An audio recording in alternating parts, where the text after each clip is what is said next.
Please நீயும் ஒரு தாய்க்கு பிறந்தவன் தானே, உனக்கு தங்கச்சி அக்கா மொத்தம் அந்த காட்சிகள் வந்து 4 காட்சிகளாக இருந்தது 5 காட்சிகளாக இருக்காரு. இது வந்து பல ஆண்டுகளாக சினிமாவில் கேட்கப்பட்டது. இந்த சினிமாவுக்கு முதல்வருடைய செயல்பாடுகள் அதிகமாக முக்கியத்துவம் கொடுக்குறாங்க. நன்றி சொல்லணும் முதல்வர் அவர்களுக்கு. ஏன்னா சினிமாவிலேருந்து வந்ததுனால சினிமாவுடைய பிரச்சனைகள், ப்ரொடியூசர்ஸோடைய பிரச்சனைகள், ப்ரொடியூசர் நல்லா இருந்தால் தான் ஒரு சினிமா எடுக்க முடியும்.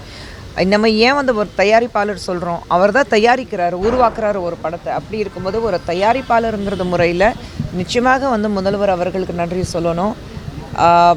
தயாரிப்பாளர்கள் இருக்கிற வரைக்கும் தான் சினிமா எடுக்க முடியும். மற்றவங்க வருவாங்க போவாங்க, ஆனால் காசு போட்டு சினிமா எடுக்கிறதுக்கு ஒரு தயாரிப்பாளர் இருக்கணும்.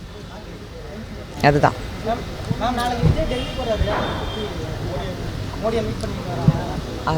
அவர்கிட்ட தான் கேட்கணுங்க.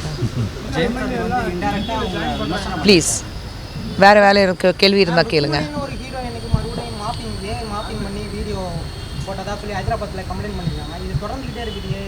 அவங்க மாப்பிங் பண்ணி போடுற மாதிரியான ஹீரோயின்ஸை மாப்பிங் பண்ணி போடுற மாதிரி இல்லை, அந்த யார் அந்த மாதிரி மாஃபிங் பண்ணிட்டு போடுறாங்களோ அவங்க வீட்டில் இருக்கிற பெண்கள் ஒரு மாஃபிங் பண்ணி பாருங்கள் எப்படி இருக்கும்னு அப்போ தெரியும் அவங்களுக்கு. இந்தியா முழுக்க காவியோடைய ஆதிக்கம் நிறைய பெருசாகிட்டே இருக்கு. வெஸ்ட் பெங்காலில் கூட 15 ஆண்டுகளுக்கு வந்துட்டாங்க. அது உங்க கேள்வியே தப்பா இருக்கு மீனாட்சி அவர்களே. காவி அதிகம் இல்ல, மக்களுடைய நம்பிக்கை பிரதமர் மோடி மேலேயும் பாஜக மேலேயும். அது சொல்லுங்க. சரி, அது வந்து தமிழ்நாட்டில் மாத்திரம் ஏன் அந்த ஒரு சீட்லேயே இருக்கு? தமிழ்நாட்டில் இப்போ வரும்.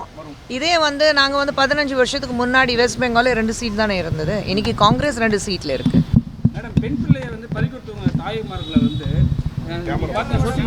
சோசியல் மீடியாவில் வந்து என்ன பண்ணுறாங்கன்னா அவங்கள வந்து ட்ரெயின் பண்ணுறாங்க. இவங்க பண்ண தப்புனால நீங்கள் எப்படி பார்க்குறீங்க? இன்னைக்கு இருக்கிற காலகட்டத்தில் நம்ம வந்து சோஷியல் மீடியா இருக்கட்டும், இல்லை நம்மளுடைய ஏஐ இருக்கட்டும், இல்லை அந்த சயின்ஸ் வந்து தவறான வகையில் நம்ம யூஸ் பண்ணிகிட்ருக்கோம்.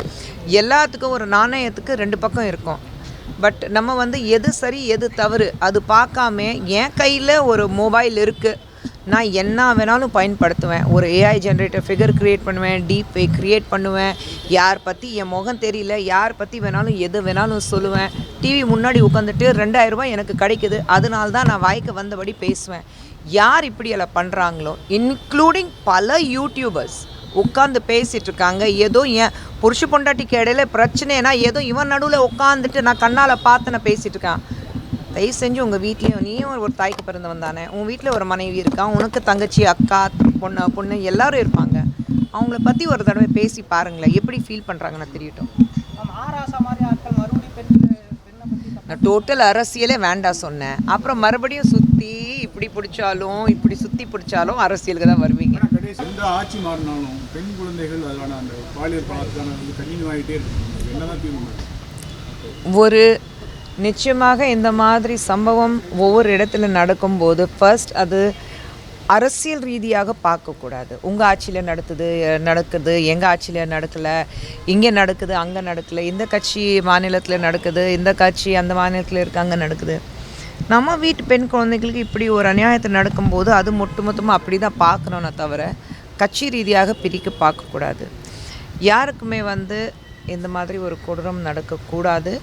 அண்டு இந்த மாதிரி ஒரு அவங்களுடைய குற்றம் ப்ரூவ் ஆனதுக்கப்புறம் என்ன கேட்டால் ரொம்ப கடுமையான தண்டனை, திரும்பி வீட்டுக்கே வரக்கூடாது. வாழ்நாள் பூரா நீ வந்து ஒன்று தூக்கு தண்டனை இருக்கணும், இல்லை வாழ்நாள் பூரா நீ வந்து ஜெயிலில் இருக்கணும், வெளியே வரக்கூடாது. அந்த மாதிரி ஒரு ஸ்ட்ரிக்ட் லாஸ் இருந்தால் தான்.